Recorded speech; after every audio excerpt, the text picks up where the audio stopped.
irrelevante, ¿no? Para el mundo contemporáneo. Avíseme si es que no pueden ver las imágenes. Sí, estoy mostrando acá las diapositivas, ¿sí?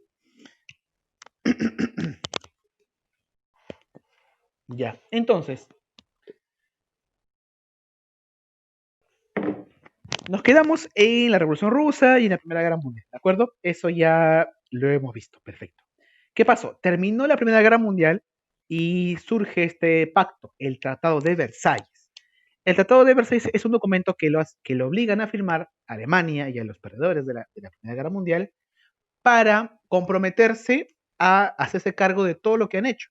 Alemania es la mayor perjudicada después de la Primera Guerra Mundial porque le obligan a pagar los gastos de guerra, le obligan a pagar, le obligan a desmilitarizarse, a bajar su presupuesto armamentístico, y estas medidas hacen que Alemania entre en una fuerte crisis económica, política, hasta cultural, ¿no? Alemania se ve sumergida en una época de caos, de constantes golpes de Estado, de constante inestabilidad, de crisis política, de crisis económica.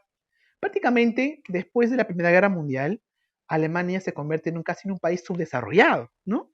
Imagínense, golpe de Estado, inestabilidad política, crisis económica, hambruna, la industria había quedado pues paralizada, es decir, que Alemania era un país, había dejado de ser un país casi desarrollado, ¿no? Alemania estaba sumergida en la peor crisis de su historia.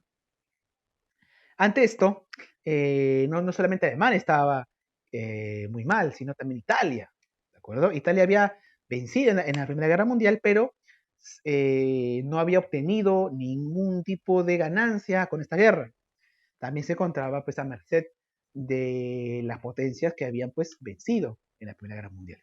Entonces Italia y Alemania compartían ideas, compartían contextos, compartían la misma miseria, compartían el contexto en el que se vivía en ese momento. A este periodo, entre la Primera Guerra Mundial y la Segunda Guerra Mundial, a este periodo que está en el intermedio, se conoce como el periodo de entreguerras. ¿Sí? Es un periodo marcado por los movimientos totalitarios. ¿Sí? En este contexto, en el medio de la Primera Guerra Mundial y el inicio de la Segunda Guerra Mundial, surgen los totalitarismos. Surge el fascismo y surge el movimiento nazi. ¿De acuerdo? Repito, en el periodo conocido como el periodo de entreguerras, al final de la Primera Guerra Mundial y el inicio de la Segunda Guerra Mundial, en ese contexto, surgen los movimientos totalitarios, como el fascismo y el nazismo. ¿Sí? ¿Por qué? Porque Alemania estaba quebrada, estaba en un contexto terrible, e Italia también. Ante ellos surgen líderes populistas, ¿no? Líderes dictatoriales que van a convencer a la población de cada país que ellos son la única salvación, que ellos lo van a sacar de ese hoyo en donde están y tienen que darles todo el poder a ellos para que ellos los lleven a un futuro mejor. Y eso es el nazismo y el fascismo, ¿de acuerdo? En España también surge el falangismo, ¿de acuerdo? Pero España está sumergida en ese momento en la Guerra Civil Española. ¿Qué más pasa en el mundo en este periodo, antes de la Segunda Guerra Mundial? En el año 1929 se da el famoso crack de la bolsa de valores de Estados Unidos, ¿no? La famosa bolsa de Wall Street. Cae mucho las acciones de esta bolsa de valores y la economía entra en una fuerte recesión en todo el mundo capitalista, ¿no? Esto hace de que muchos países y mucha gente pues pierda toda su fortuna. En Latinoamérica caen muchas dictaduras. Acá en el Perú cayó la dictadura pues de Augusto B. Leguía, entra Sánchez Cerro, en Brasil también, en Argentina también. Estados Unidos trae la recesión más grande de la historia de Estados Unidos. Y en Europa también esta crisis se hace notar, ¿de acuerdo? Y ante ello pues refuerza la idea de que estos países como Alemania y como Italia necesitan volver a tener un protagonismo en la economía como hace siglos atrás, ¿no? Entonces, ¿cuáles son las causas de la Segunda Guerra Mundial? Primero, afán expansionista de Italia y Alemania. Como estos dos países habían desarrollado bajo sus líderes ideologías totalitarias, expansionistas, imperialistas, buscaban eso, buscaban expandir su economía, buscaban expandir sus colonias, ¿sí? ellos, en base a resentimiento y en base al odio, generaban un discurso hacia la población de esos países, de Italia y Alemania, y de convención a la población de que ellos necesitan reconstruirse y quitarles muchos recursos y colonias a los países vencedores, ¿no? Entonces, prácticamente esto fue un sentimiento de revancha, ¿no? Recordemos que en la Primera Guerra Mundial Alemania había ocasionado esta guerra por el mismo motivo, porque querían quitarles colonias a las potencias como Inglaterra y como Francia. Ahora, después de haberla vencido, Alemania dice, no, tenemos que hacer una revancha, tenemos que volver a hacer una guerra, tenemos que volver a reconstruirnos, a ser grandes de nuevo y a quitarles colonias, recursos y poderío económico a las demás potencias que habían vencido en la Primera Guerra Mundial. Entonces, estos dos países se victimizaban y decían que ellos habían sido pues aplastados por estos países injustos, estas economías tan grandes y necesitaban una revancha. Esa es la base, la idea básica del nazismo y del fascismo, ¿sí? El fascismo estaba representado en Italia por Benito Mussolini y el nazismo estaba representado en Alemania por Adolf Hitler. Vamos a ver si es que hay más gente esperando acá en la reunión. Sí. Listo, ahora sí. Ya. Entonces, la causa principal de la Segunda Guerra Mundial es el sentimiento de revancha de Alemania e Italia que buscan expandirse. Estos dos países ya se habían convertido en imperios totalitarios, en dictaduras, y buscaban expandirse y quitarles el poderío que tenían en Europa y en el mundo a las potencias, ¿no? Como Estados Unidos, como Inglaterra y como Francia. Y también, pues, ¿no? Ampliar mercados para su industria, ¿de acuerdo? Otra causa para la Segunda Guerra Mundial, fracasa la Sociedad de Naciones. La Sociedad de Naciones es un antecedente de la ONU, de la actual ONU. Era una institución la cual se tenía como principal, como principal objetivo velar porque en el mundo no se forme de nuevo otro conflicto internacional, como la Primera Guerra Mundial. Entonces, las relaciones buscaba conciliar, buscaba ser un mediador entre las potencias para evitar un conflicto importante. Pero esta institución fracasó. ¿Por qué? Porque se formaron mucho más bloques, se formaron mucho más antagonismos y todos ignoraban a la Sociedad de Naciones, ¿sí? Otra causa, exacerbado nacionalismo de los países totalitarios como Alemania y como Italia. Surgió el movimiento nazi y surgió el movimiento fascista, ¿sí? Estos dos movimientos se basaban en lo que ya hemos dicho, en la revancha, en un revanchismo histórico, en que ellos buscaban una revancha, otra guerra, otro conflicto para volver a disputarse la economía mundial y nuevos mercados y ampliar su industria, ¿no? Entonces, en eso se basaba el nazismo y el fascismo. Pero también otra característica importante del nazismo y del fascismo era ¿qué cosa? El nacionalismo exacerbado. Lo que se conoce como el chauvinismo. El chauvinismo es el nacionalismo extremo. Es decir, que para ti tu país es lo único que debe existir y los demás no merecen vivir, los demás merecen ser exterminados. Eso es el chauvinismo. El cegarte por tu país, cegarte por tu nacionalismo y buscar la violencia. Ese es el chauvinismo. El fascismo y el nazismo en Italia y en Alemania eran chauvinistas, eran nacionalismos extremos. Aquí vemos pues propaganda de la época, ¿verdad? Que buscaban generar en estos pueblos, ¿no? Las ideas nacionalistas, ¿no? Otra causa, la rivalidad ideológica. Este fue un momento donde surgen en el mundo nuevas ideologías y otras también se consolidan. Surge el nazismo, surge el fascismo, surge el falangismo en España, el capitalismo empieza a surgir en Estados Unidos, Inglaterra, Francia, y también el comunismo en la URSS empieza a tomar fuerza. Es decir, que estamos en un momento de fuertes ideologías. Muchos países en el mundo van a ver estas ideologías como referentes. Van a decir, oye, ¿a qué ideología apoyamos? ¿A los nazis, a los fascistas, a los capitalistas, a los comunistas? En este momento, antes de la Segunda Guerra Mundial, el fascismo y el nazismo aún tenían muy buena fama. Muchos países admiraban a Hitler y admiraban a Mussolini y decían, mire cómo estos países se han levantado de la ruina con sus grandes líderes. Así deben ser nuestros países.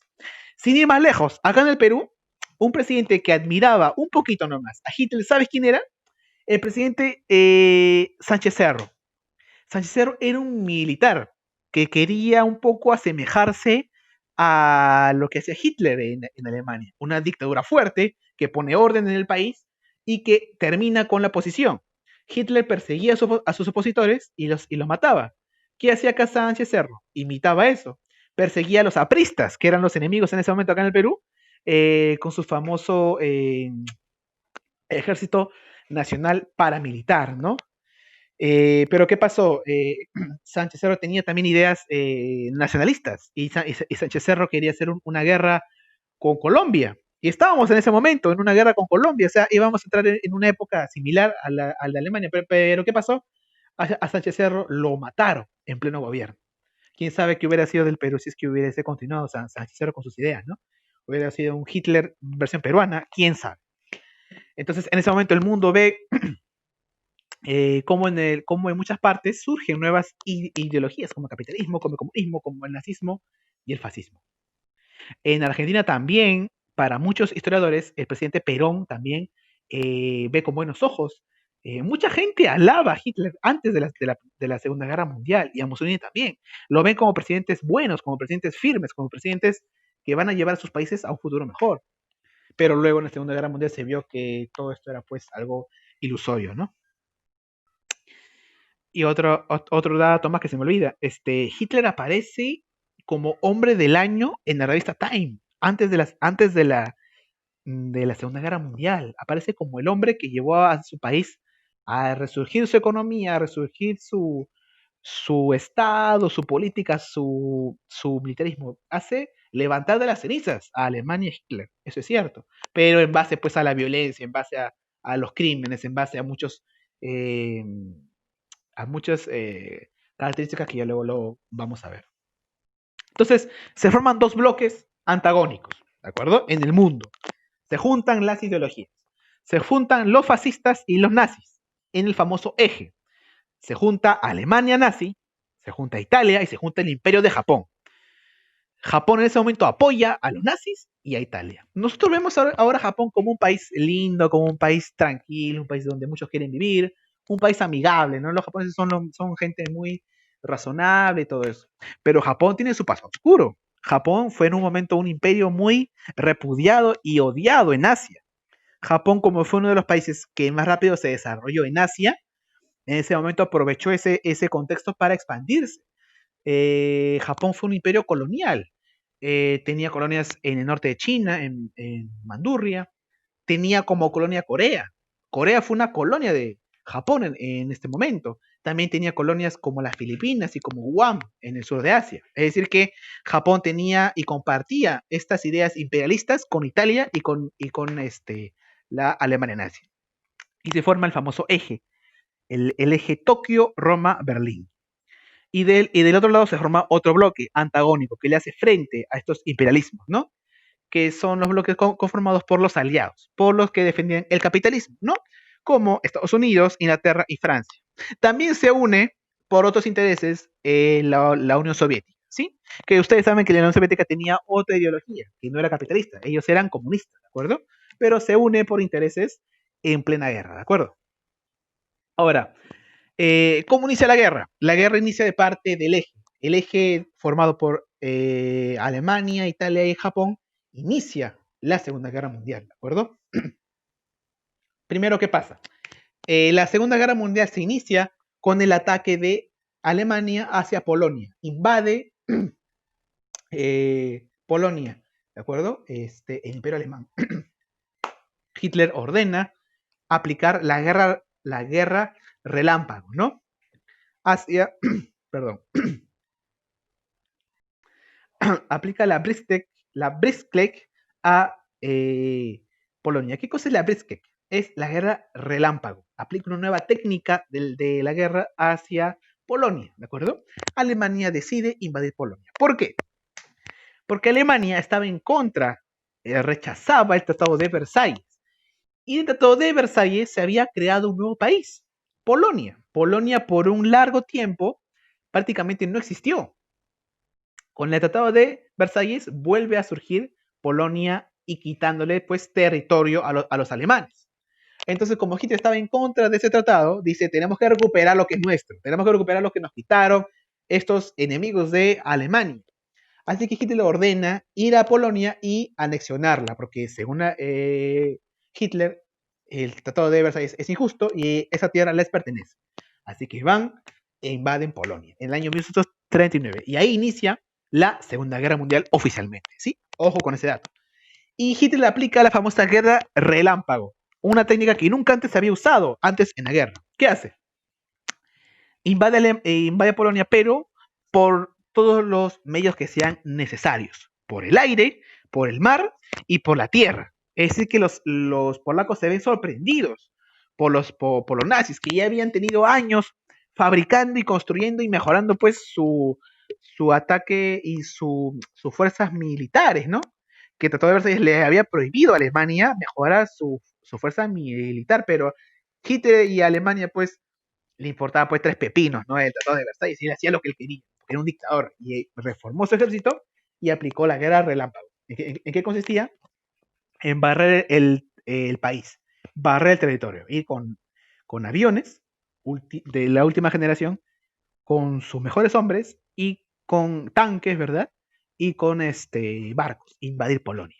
Hay muchas imágenes que ustedes las pueden encontrar en YouTube, que yo no le he podido poner aquí por cuestiones de la conexión, pero ustedes pueden revisar en YouTube la invasión de los nazis a Polonia. La gente en Polonia está tranquila, la gente en Polonia en ese momento no se esperaba eso, la gente en Polonia está comiendo su helado, está paseando en bicicleta, está veraneando en Polonia.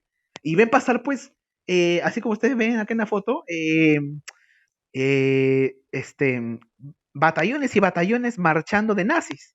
Y por decirlo, ven aviones que caían pues paracaidistas y ven tanques y dicen, ¿qué está pasando acá? Y ya en ese momento pues Polonia reacciona tardíamente. Polonia no le importaba nada del armamentismo y no se había armado. Entonces Polonia reacciona. ¿Cómo? Envía a su ejército para responder, pero en ese momento el ejército alemán era muy superior a los polacos. Los polacos aún tenían en su ejército material del siglo pasado. Imagínate, en ese momento Alemania tenía lo mejor de lo mejor en tecnología. Tenía aviones acorazados, tenía tanques ultramodernos, tenía hasta submarinos, tenía pues paracaidistas, tenía todo lo mejor de la época. Y en ese momento Polonia pues tenía aún caballos, tenía caballería. Fue a defender su país con caballos y con carretas. Entonces Alemania pues arrasó a los polacos. Es ahí donde inicia la Segunda Guerra Mundial. Y el eje Alemania-Italia, en un comienzo les va muy bien. Alemania, pues, se logra hacer con mucho territorio. Alemania anexiona Austria y anexiona República Checa. Lo hace mucho más fácil el hecho de que en Austria y República Checa, o que antes era Checoslovaquia, apoyan a Hitler. Ellos quieren unirse a Hitler. Se ven en muchas imágenes que los checos y los austríacos celebran con banderas nazis la entrada del ejército alemán. Dicen, estos nos van a liberar, vamos a unirnos a hacer un gran país, vamos a hacer un imperio enorme. La gente acepta la invasión de Hitler. Entonces, en ese momento, en menos de un año, Alemania ya ha anexionado Austria, Checoslovaquia y Polonia. Ya en un año. En ese momento tenía todo para ganar. Y no se quedó contento Hitler. Fue hasta Francia, llegó hasta París y la invadió y la tomó como posesión. Acá vemos una foto, una fotazo que se sacó Hitler acá con la Torre Eiffel, ¿verdad? Y esta es una foto real, ¿verdad? De los nazis marchando sobre Francia. Francia fue ocupada muy fácilmente por, por los nazis. Por eso que se comenta que Francia siempre es el país que más fácil es de invadir en el mundo, ¿no? En las dos guerras mundiales se ha invadido así en 2x3 Francia, ¿no? No tiene mucho prestigio el ejército francés en Europa, ¿no? Porque en ese momento Alemania lo invadió pues, en un 2x3 y crea un nuevo estado en Francia, la República de Vichy, que es un estado de transición, que es colaboración, que colabora con los nazis, ¿de acuerdo? Entonces, prácticamente los alemanes tenían todo para ganar. Sumado a esto, Hitler ya se había hecho con la anexión de Holanda, Dinamarca y Noruega. El imperio alemán, el Tercer Reich, prácticamente tenía todo el centro de Europa, porque la diferencia que había entre el ejército alemán y los demás vecinos era muy abrumadora. Y Hitler, pues, años antes hablaba de que como ellos son superiores, según él, ¿no? Como él era un gran racista, él decía que los arios son superiores, ellos merecen más que las demás razas, él decía eso. Entonces, nosotros merecemos tener mucho más territorio que los eslavos, que los nórdicos, que cualquier otro pueblo que son inferiores a los arios. Esa era la justificación ideológica de Hitler para expandirse. Pero después de este momento ya llegan los problemas, ¿no? Se le suman muchos aliados a Hitler porque ven que Hitler está ganando la guerra, está haciendo lo que quiere, ¿no? Están accionando países como si fuera, pues, a coger galletas, ¿no? Del mercado. Es algo sencillo para Hitler. Todos admiran a Hitler. Pero, del otro lado, países como Estados Unidos como Inglaterra ven esto como un gran temor, ¿verdad? Dicen, ¿cómo es posible que dejemos que este hombre se haga con todos estos territorios de la noche a la mañana? Sumado a esto, al año siguiente, en el año 1941, Alemania pues ayuda a Italia y tienen una famosa campaña, la famosa campaña de los Afrika Korps, la famosa campaña del desierto, ¿no? Dirigido por el general alemán Erwin Rommel, el famoso zorro del desierto. ¿Qué pasaba? Italia era un aliado de Alemania, pero Italia no tenía el mismo poder armamentístico que Alemania.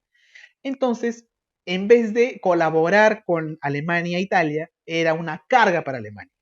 Italia no pudo hacer lo suyo. Alemania hizo lo suyo en el norte. Así que Italia tiene que hacer lo suyo en el sur. Ese era el plan. Pero Italia no pudo con Sicilia y no pudo con Grecia. No pudo. No pudo anexionarla. Entonces estaba pues en peligro las colonias que tenía Italia en el norte de África. En ese momento Italia tenía colonias en el norte de África. Es ahí donde interviene la ayuda de los alemanes, ¿no? Con Erwin Rommel, el famoso zorro del desierto. Que ahí en Libia tienen campañas muy memorables, ¿no? Donde acá se ven enfrentados contra los ingleses. Y acá se ve pues todo el despliegue de la guerra mundial, ¿de acuerdo? ¿Por qué? Porque la guerra mundial se combate en muchos frentes, en el frente africano, en el frente europeo, luego se va a ver en el frente de Rusia también. Y la guerra se combate pues en muchos climas. La guerra mundial, la Segunda Guerra Mundial se combate en el hielo de Rusia y en el desierto, en el calor abrasador del norte de África. Y van en verano encima. Se cuenta que aquí la gente, los soldados, se morían de calor, tenían poca agua para llevar consigo. La gente se moría de calor en los tanques, porque 40 grados de calor estando en un tanque lleno de metal, es decir, era un calor que te mataba. Muchos soldados para comer incluso freían huevos en el mismo tanque, en pleno sol. Eran condiciones terribles. Luego vamos a ver las campañas de Finlandia y de Rusia, que es el opuesto, que la gente se moría allá, pero de frío. Entonces, el ejército alemán colabora, le ayuda a Italia y conquista Grecia y Yugoslavia. Es decir, que Alemania está haciendo un sobreesfuerzo, ¿de acuerdo? Pero aquí empiezan los problemas para Alemania. Alemania se da cuenta de que el principal enemigo en el oriente es Rusia, la Unión Soviética. Así que hacen un pacto, ¿de acuerdo? Entre Alemania y la Unión Soviética. Hacen un pacto de no agresión, ¿de acuerdo? Alemania le dice a Rusia, tú no me invades y yo no te invado.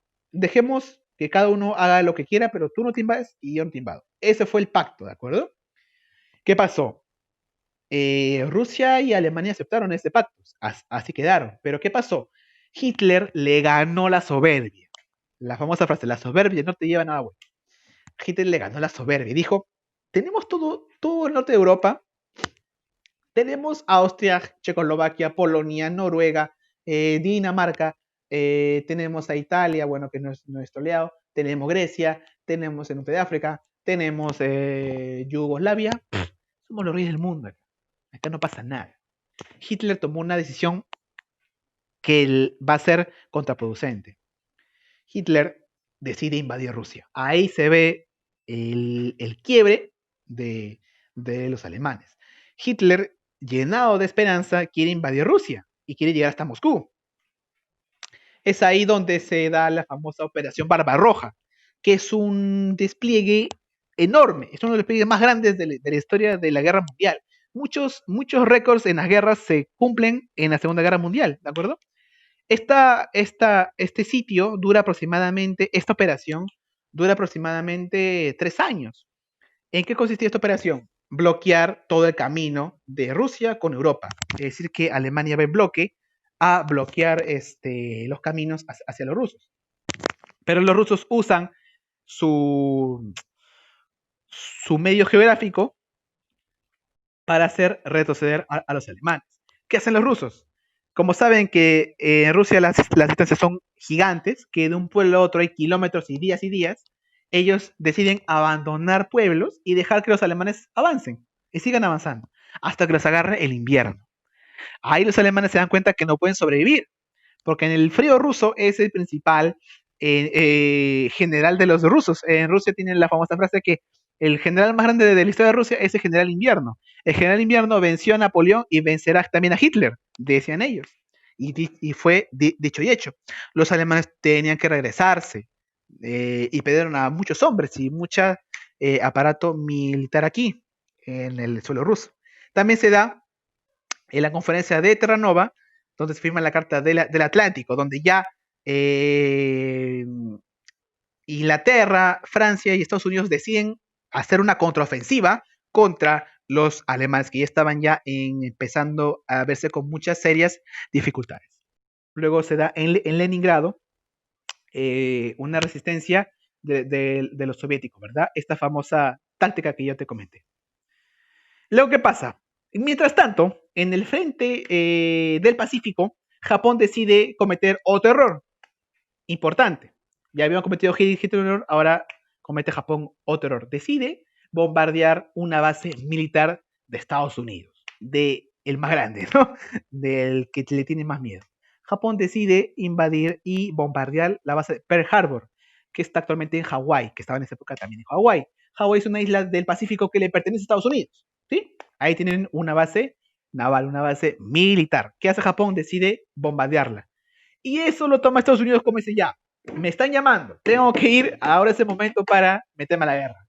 Y Estados Unidos se mete a la Segunda Guerra Mundial, porque también Estados Unidos buscaba intervenir en esa guerra. Así que Estados Unidos le queda la guerra a Japón en el año 41 y inicia la otra fase de la guerra mundial, la guerra donde ya inicia la contraofensiva de los aliados. Y acá se ve prácticamente el final ya de la Segunda Guerra Mundial. Esa parte, la siguiente parte, después cuando es Estados Unidos y cuando Hitler se ve acorralado, lo veremos la próxima semana. Bueno chicos, a ver, ¿cuánto tiempo nos queda? ¿Cuánto tiempo nos queda? Nos quedan 5 minutos. ¿Alguna pregunta para cerrar el tema de hoy?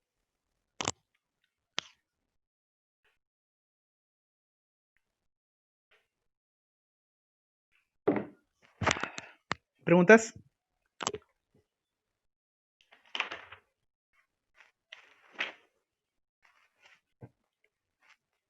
¿Preguntas, jóvenes?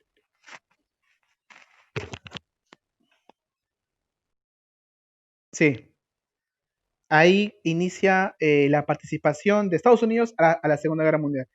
Hay teorías conspirativas. Tú sabes que Estados Unidos, toda su historia está llena de teorías conspirativas que argumentan que Estados Unidos provocó o se autoprovocó ese atentado para tener una justificación para entrar a la guerra. No se ha confirmado. Lo que se sabe es que Japón atacó la base de Pearl Harbor en Hawái. Lo que se sabe es que un general peruano, no era general, un diplomático peruano advirtió a Estados Unidos días antes de que Japón iba a bombardear Pearl Harbor, pero parece que se ignoró. ¿Por qué? Porque tal vez los estadounidenses querían un ataque de los japoneses y del eje para meterse a la guerra, como justificación. Lo cierto, eso todo quedó en leyendas, ¿no? Lo cierto es que Japón ataca Pearl Harbor y Estados Unidos dice, ahora sí, tengo la justificación para entrar a la Segunda Guerra Mundial. Muy buena tu participación. ¿Tú quién vendrías a ser?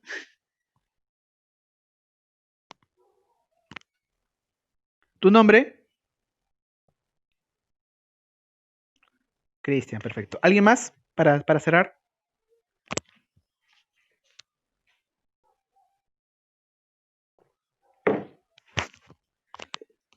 Estados Unidos ha tenido muchos eventos que han servido como justificación para entrar a una guerra. Según algunos, hundió su propio barco para declararle la guerra a España en el siglo XIX.